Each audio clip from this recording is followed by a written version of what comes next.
trust you to make sure Mike's comes.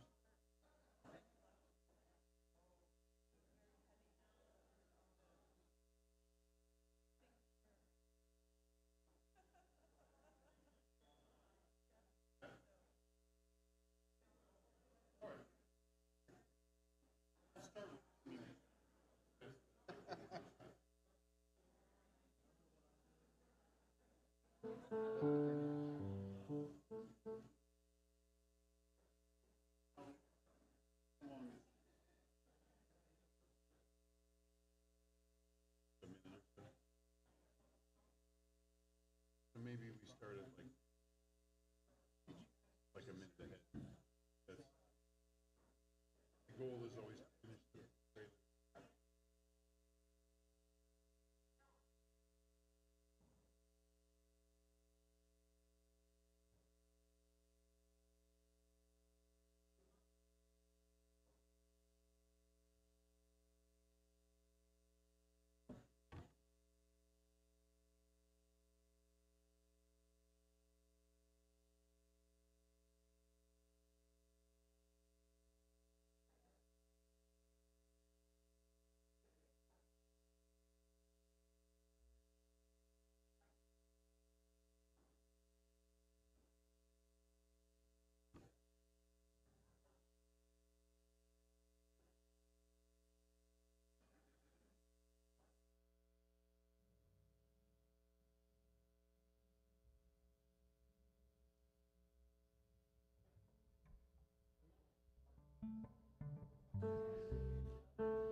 Good morning. My name is John Bacon. My pronouns are he, him. Thank you. And I'm a worship associate of this congregation, the Unitarian Universalist Congregation of Cleveland. So Randy is out with COVID today, and we understand it's a fairly mild case, but he didn't want to take a chance on exposing anyone. So he's recuperating. And Jackie Zarley, unfortunately, had a fall yesterday and went to the emergency room and is getting more care. Unfortunately, I don't have any more details about that. So I'm sure that some more will be forthcoming. In any event, Amy Collins was bright and ready to step in for Randy. And so here we are. We're up here without adult supervision. We'll give it our best, okay? So, the name Ohio comes from the Onondaga and Seneca term meaning beautiful river. We're gathering on the original lands of the Erie, the Haudenosaunee, and the Anishinaabe people, as well as many others. We recognize the need to care for the land we inhabit and show respect for the diverse peoples and cultures who preceded us and those who gather here now. Our developing relationship with the Lake Erie Native American Council is a partial recognition of that fact. Welcome. Our congregation is a tapestry of diverse origins, religions, beliefs, and backgrounds. We are committed to inclusivity, welcoming all who seek community and spiritual growth. We gather here for a multitude of reasons: to find community, to seek spiritual and personal truths, to question, to nurture heart and mind, to be nurtured, to explore new ideas, to find comfort and perhaps answers to some of our more significant questions. Our congregation is where diverse needs are met and diverse journeys are enhanced. Our doors are open wide, ready to embrace you with comfort, connection, challenge, and love. We want to emphasize that no matter who you are, where you're from, or who you love, you're not just welcome but cherished here. Our congregation is a place of open arms and open hearts, inviting you to share in our community. We especially welcome guests who are visiting for the first time, either with us physically or joining us online. If you want more information on who we are, we invite you to fill out one of the guest cards in the pew rack in front of you. You can also place that card in the offering plate when it comes around later in the service, and we'll be able to reach out with you to answer any questions you have. If you're virtual online, you can go to the website and fill out the form to get an email, and we'll also be able to connect with you. We're about ready to enter into sacred space, so please take a moment to silence all your digital paraphernalia, and there we go. Thank you. Please join me in the lighting of the chalice. The covenant reading is on the yellow pew rack card. We cultivate trust with one another by celebrating differences, honoring boundaries, and offering compassion and care. We listen to each other deeply with curiosity and wonder. We speak for ourselves without need to defend ourselves or persuade each other. We create safe and brave space for healthy conflict, creativity, and fun. We reconcile through forgiving and making amends when we hurt each other. Thank you.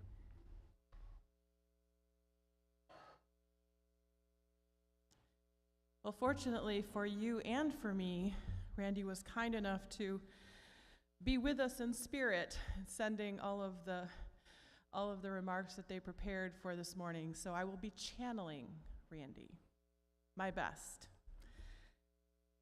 Our call to worship this morning.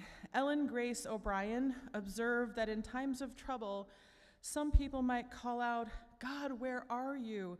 or ask God how God could let things happen. But I think the question is really, where are we?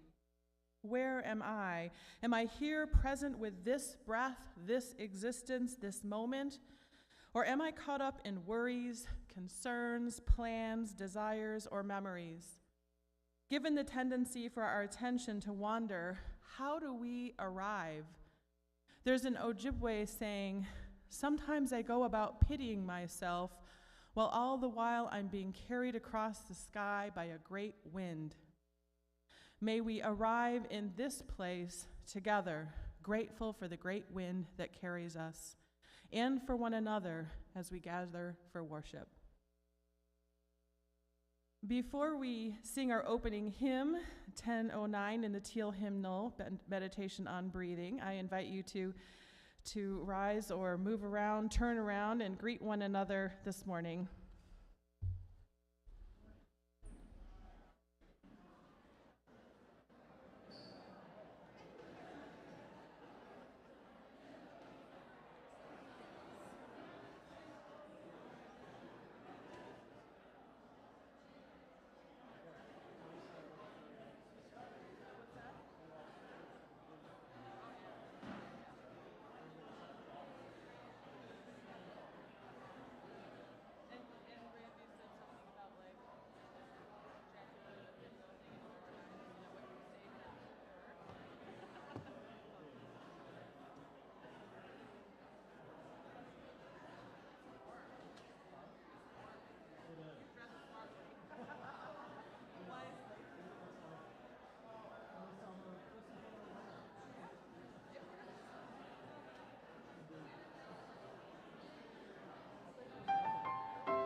Each week we take a moment to pause and raise up our joys and our concerns, those things that are in our hearts.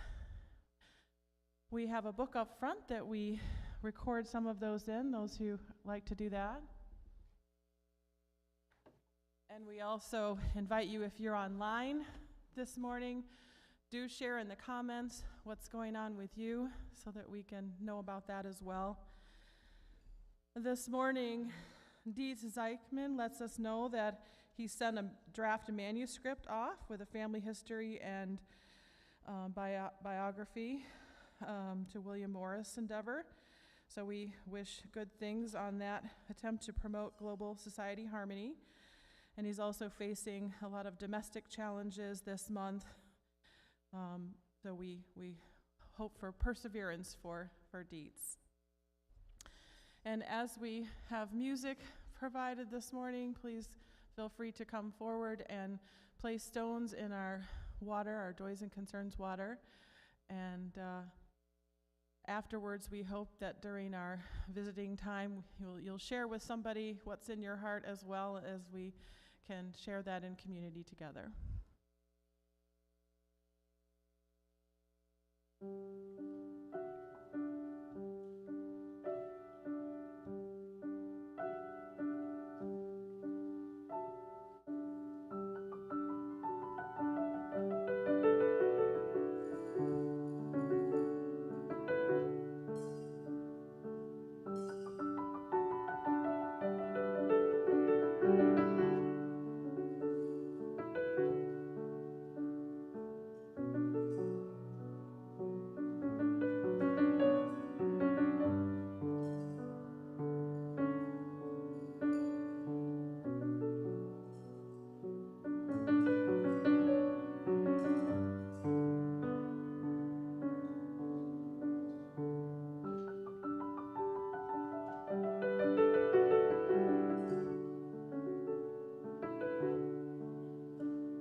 John will place a stone in the water for all of you online who have shared your concerns and joys, and one last for all of those joys and concerns that remain without words in the sanctuary of our hearts this morning.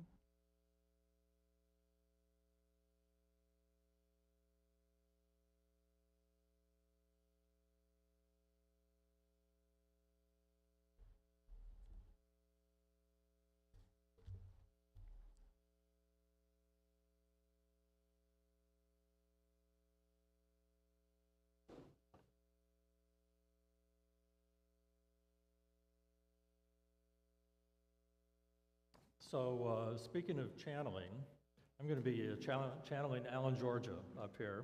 Thank you, Alan. So first of all, it says pinwheels, but I just sort of like connected with balloons, you know, and so I brought some.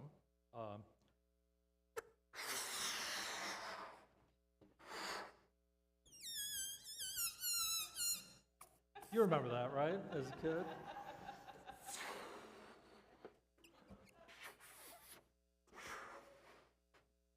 Okay, so this balloon has a lot of potential right now, right? And we're going to see just how well it performs. And everybody out there, everybody here has potential too. And because we're filled up with all kinds of stuff. And all we have to do is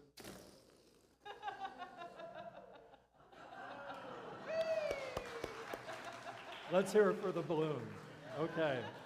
And you know, the balloons are full of air, right? And they've got all of that energy in them. But air reflects many things to people. It's part of our base of spirituality. It's in so many different cultures, a connection between us and the divine, a connection between us and each other, a connection, between the world and you know, whatever is beyond that helps us. And so what I'd like to do is just take a minute and share that air together, do a breathing exercise. And so if everyone would just sort of think about breathing in deeply and then breathing out slowly. Breathe in peace, breathe out love, okay? Breathe in peace and breathe out love.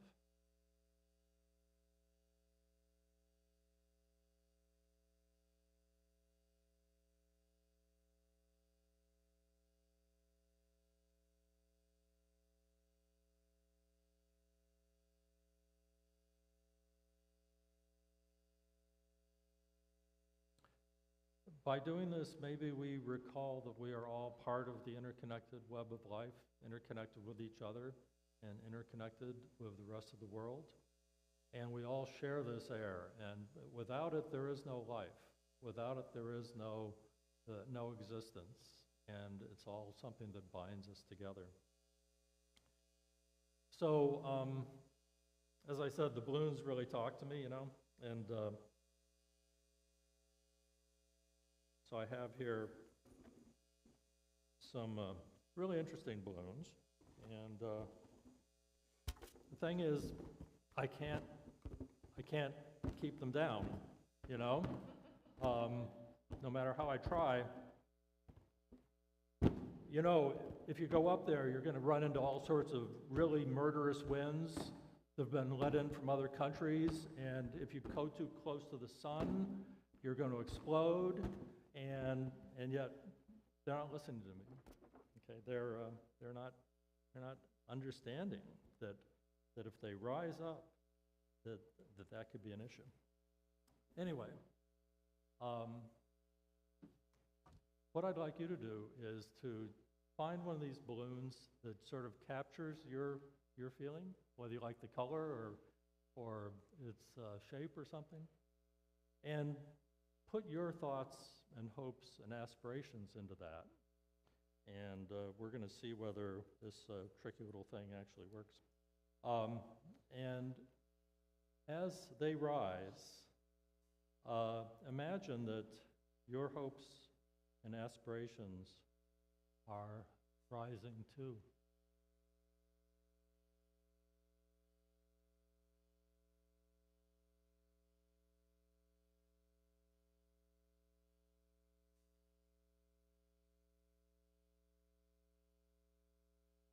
Okay. And just to make sure the janitors don't get too angry with us, we'll make sure they don't stay up there very long.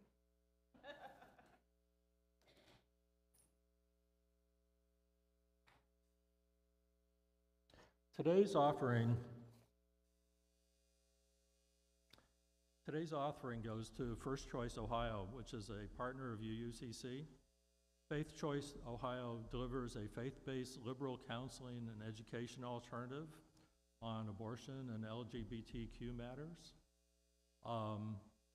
With help, provides help and financial support as well as spiritual support for those going through abortions.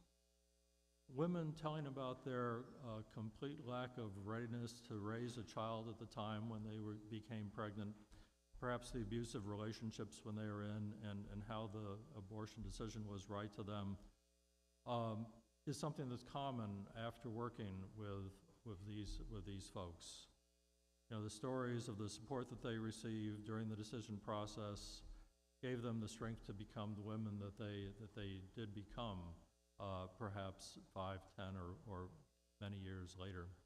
So if you would give generously within your means, you can either place your cash offering in the collection plate as it's passed, or you may contribute versus Cash App to $UUCC 44122. Please use the memo line to indicate today's date and the Faith Choice Ohio recipient. Thank you.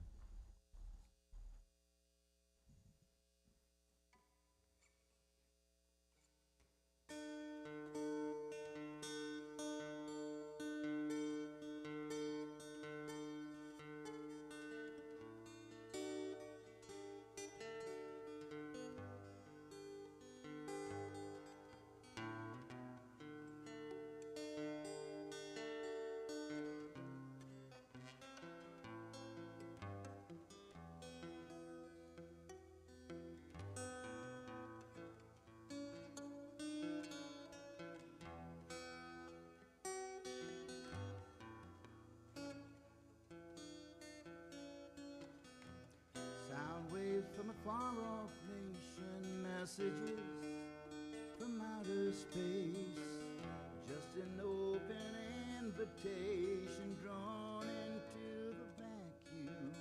It leaves no trace.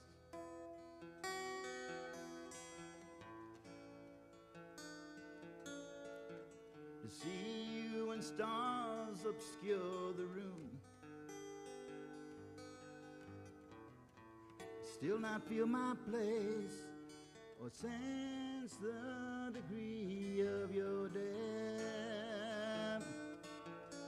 For words are great disservice due to understand that message from you.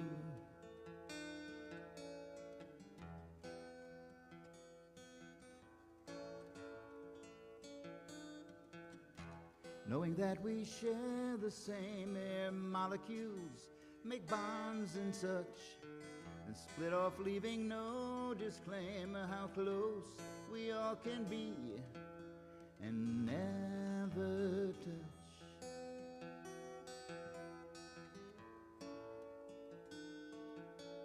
To sense you and Joyce are tinged with gloom, just not know my place or find an answer, I confess.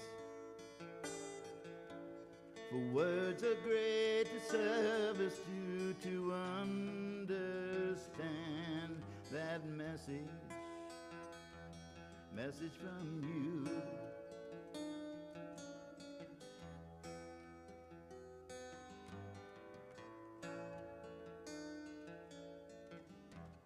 Tethered high in heaven's layer, giving us the space to see Our breath converts into a prayer, starting with the mantra, just let it be.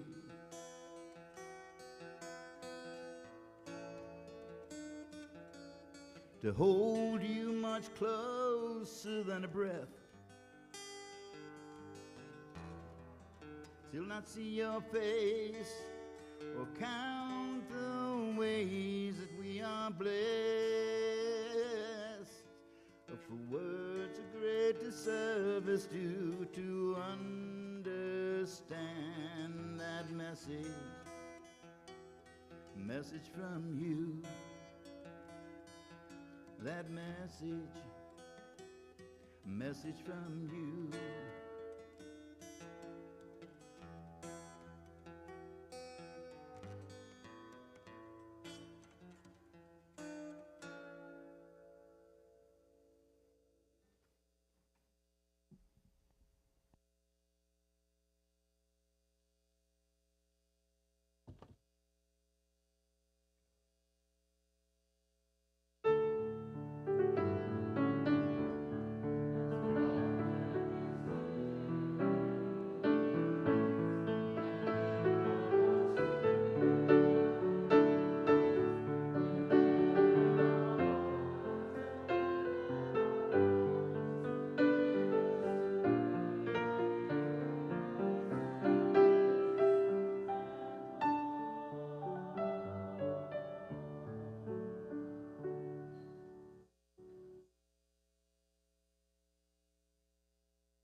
Nothing can survive without food.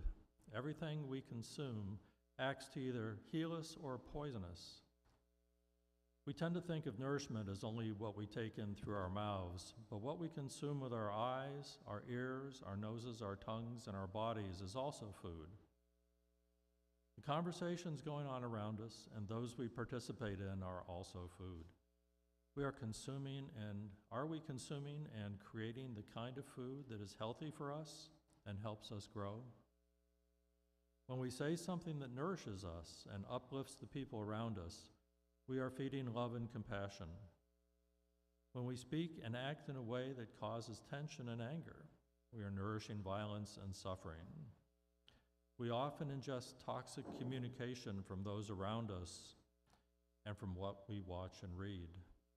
Are we ingesting things that grow our understanding and compassion?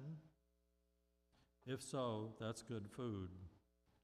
Often, we ingest communication that makes us feel bad or insecure about ourselves or judgmental or superior to others. In a relationship, we are nourishment for one another. So we have to select the kind of food we offer the other person, the kind of food that can help our relationships thrive. Everything, including love, hate, and suffering, need food to continue.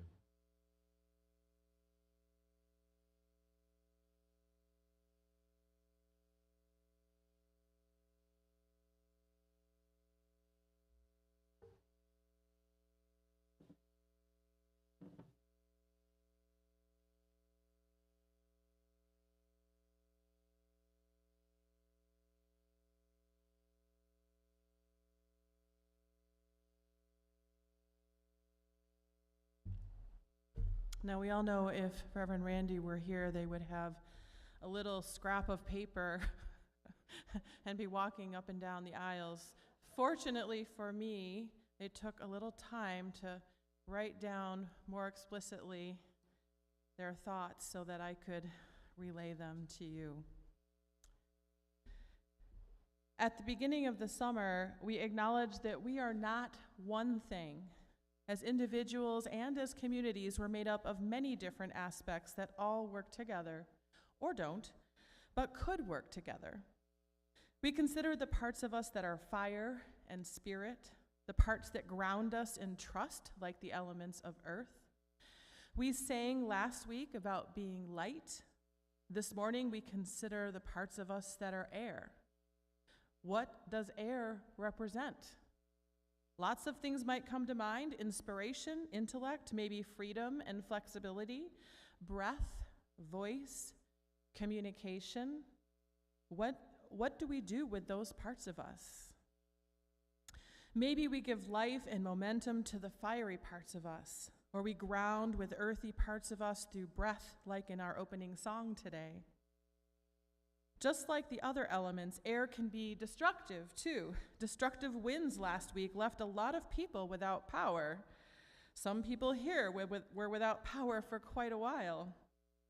And even though it isn't a tornado, Reverend Randy isn't here because breathing the same air as others can be dangerous with COVID to consider.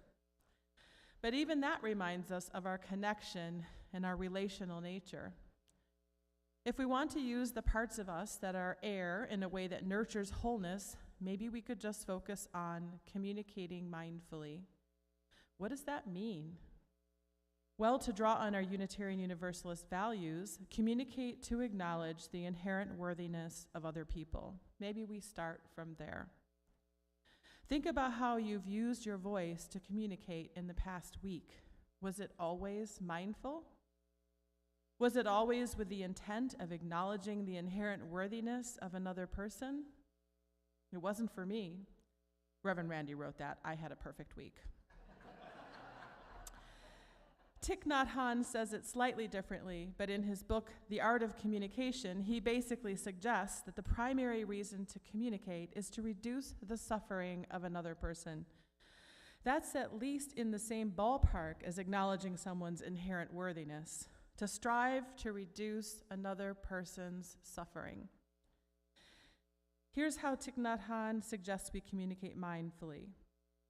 Deep listening, loving speech. In that order. First, deeply listening to another person, and then, when we open our mouths, speak in love. I know we all want to be understood. It's a very human thing to want to be understood. It might even be a primal need for some of us. So the question might be, are we willing to trust that understanding is more possible when we begin by listening with compassion? Are we willing to trust that receiving understanding is more possible when we begin by listening with compassion? Because if our highest priority is to make sure another person understands us, that may not be the most mindful way to communicate. But if we trust that understanding is a happy byproduct of communicating in a way that embodies what we most deeply value, mindful communication becomes more possible. And mindful communication takes practice.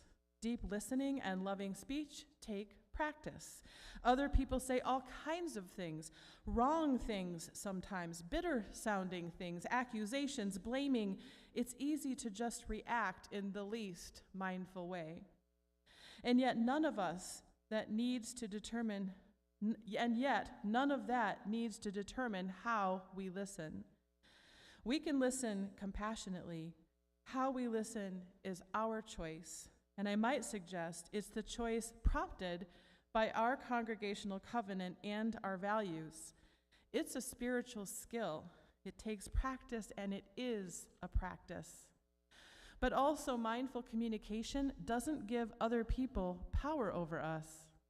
If I lose my cool every time someone says something that seems blamey or bitter or just wrong, I've given over control to that person. Then I can say something blamey about how they made me lose my cool, but what does that really accomplish? If we want to be mindful in our communication, if we want to be mindful about how we use those parts of us that are like air, we have to take responsibility for how our listening and speaking reflect who we say we are. Compassionate listening, on the other hand, that's powerful. It requires us to own our power, to remain grounded, to manage our fire well, to embody our values. And we'll explore our power a little more next Sunday. Compassionate listening can even help other people adjust their intensity a bit and own responsibility for how they're communicating. And listening is not an obligation. Maybe sometimes it's best to pause and pick up another day. You can literally say, This seems important, and I want to be able to listen to you well. Can we pick this up tomorrow? It's important to know that we aren't obligated to listen, because the only purpose of listening in this way, really, is to give other people a chance to suffer less. In other words, deep listening is an act of liberating love. And in order to do that, we have to give space to suffering. We can't listen well if we aren't in a place to understand another person's suffering. We can't ease a person's suffering if we aren't willing to bear witness to that suffering in the first place. So I guess deep listening is about bearing witness to another person's suffering. After we listen deeply, though, then we can engage in loving speech. What is loving speech exactly? Well, Thich Nhat Hanh suggests that loving speech is truthful, not exaggerated, and consistent, so not saying one thing to one person and another to another. Loving speech is also peaceful, so not insulting, cruel, abusive, threatening, or condemning. It's about how we use our air, how we breathe out with language. Loving speech also takes practice, it takes commitment. And it's probably necessary to acknowledge that our words and how we use them can cause harm. Some people don't believe that. Lots of psychological evidence confirms it, though. Our words and how we use them can cause harm. Sometimes it's unintentional harm, and if we're willing to acknowledge the harm, we can repair things and move forward. But if we fail to take responsibility for the impact of our words, it's going to be a real challenge to practice loving speech. Being honest in a hurtful way is not loving. One of our congregants says, "Clear is kind," which is true, and also, kind is kind. We might think we're kind when we don't say anything at all. Did you learn that growing up? If you can't say something nice. I know there's a lot of cultural resistance to this, but it isn't kind to say nothing. Sometimes we claim that we're keeping our mouths shut to protect other people, when what we're really doing is protecting ourselves from doing the work of loving speech. So what's kind is to speak truthfully and consistently, without exaggeration, and in a spirit of peace, or communicating to acknowledge the inherent worthiness of another person, communicating to ease another person's suffering. That's kind. It takes work to tame some of the air parts of us, but it's worth the work if we want the communities and workplaces and families and neighborhoods and organizations we say we want. Committing to listening and speaking mindfully with one another is worth the work. May we tap into the parts of us that are air to inspire us to engage in deep listening and loving speech as spiritual expressions of our deepest longings for the world, and we can practice here together. But first, let's use our air to sing hymn number 1022 in the Teal hymnal, "Open the Window." I invite you to rise in body or in spirit as we raise our voices together, and just pay attention to the fact we will sing all 5 verses, a couple of which are at the bottom of the page, so don't forget those.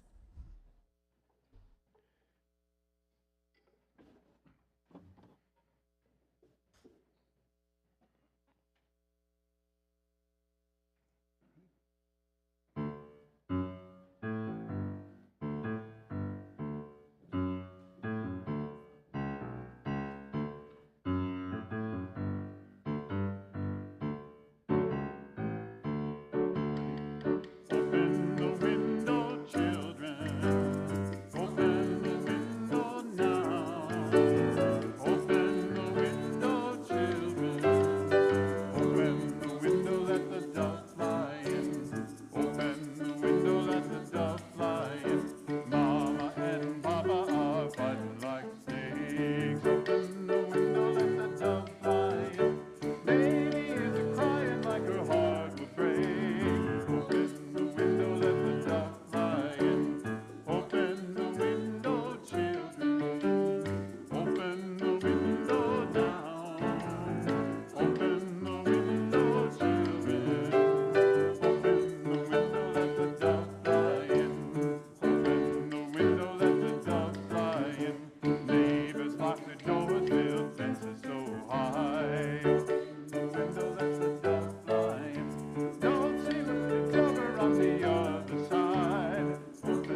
Few announcements about things going on. UUs together are gathering from 1 to 3 today at Southwest UU in North Royalton for ice cream floats. This is just a fun social event to connect with other Unitarian Universalists in our area, and everyone is invited. Please bring a favorite soda and snacks to share. Southwest UU is covering the ice cream, and they've got vegan, sugar-free, and gluten-free options as well. We will not be playing Yazaba, am I saying that right? Yazaba's Bed and Breakfast this Wednesday, as Randy is dubious whether they'll have a negative test result by then and doesn't want to risk people's health, so stay tuned for a new date. And since we don't have anyone signed up to provide supper this Wednesday, there is no Wednesday supper this week. You might have anticipated that we won't have an official intergenerational activity planned at service after service with Jackie being out, but I encourage you to intergenerationally interact with one another at will. Our benediction. May we go forth from this space with curiosity. What might happen in our relationship if we seriously committed to deep listening and loving speech? It seems like a lot of work, doesn't it? But really, what might happen if we took this mindful communication thing seriously? Maybe we be open to that discovery. Amen, and blessed be.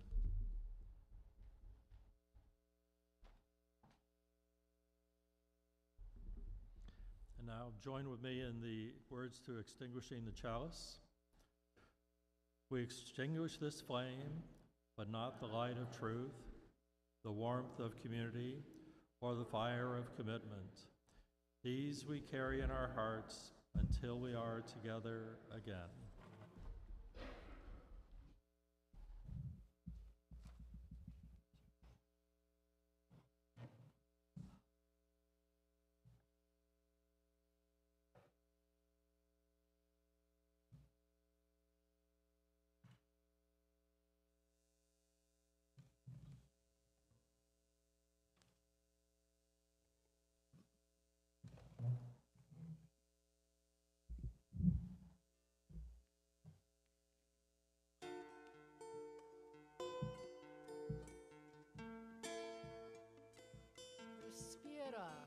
Means to breathe.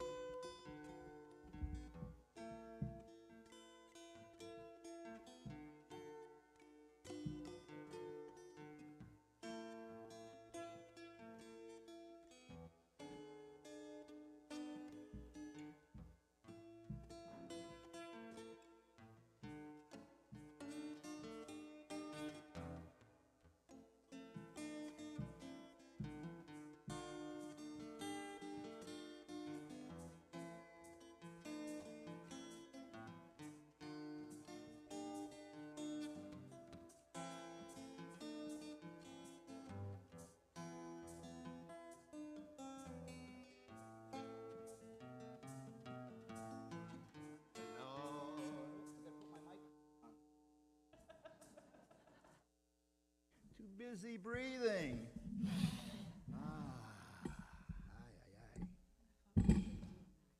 What? Further away, okay. All right.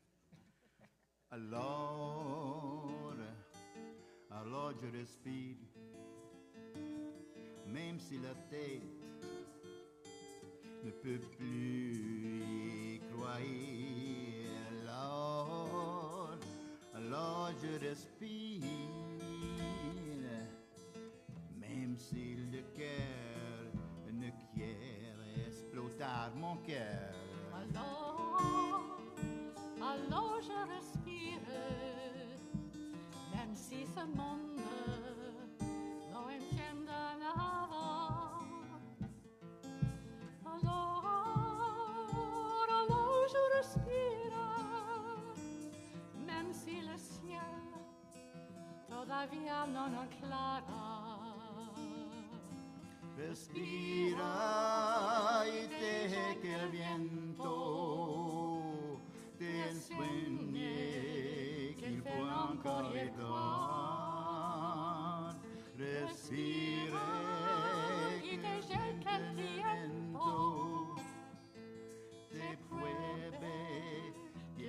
jamais trop tard.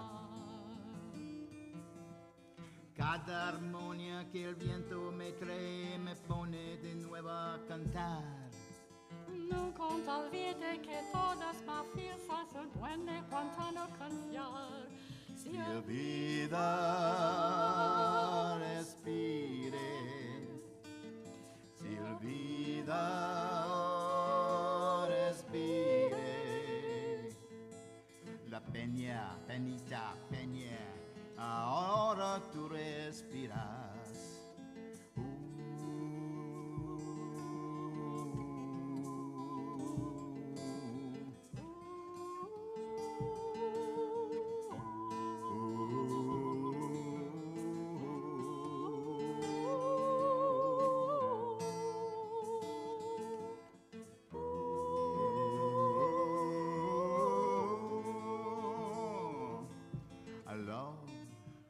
Alors je respire, et même si la tête me vuelve à atrapar. Y a veces pasa. Alors, je respire, respire, qui que la pluie, un peu de par, respira en cualquier momento. Y olvido todo pensamiento. Aspira y vuelta lamento. Respira, ven el viento, el viento. Cada promessa che il vento e tre me per ballare. No como vivo que todo más fácil que quiero un pronto confiar. Si el vida respira, si el vida respira, la peña, penita, peña, ahora tú respiras. La peña, peñita, peña, ahora te respira. La peña, penita, peña, ahora tú respiras.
Yeah, so there's a, how am I gonna keep it from floating away? Is there a, Tie it around your hand. maybe, I wonder if I could tie it I to my could probably purse? tie it to your purse. That would Yeah, work just this is fine. pretty heavy, I think. I think that would work.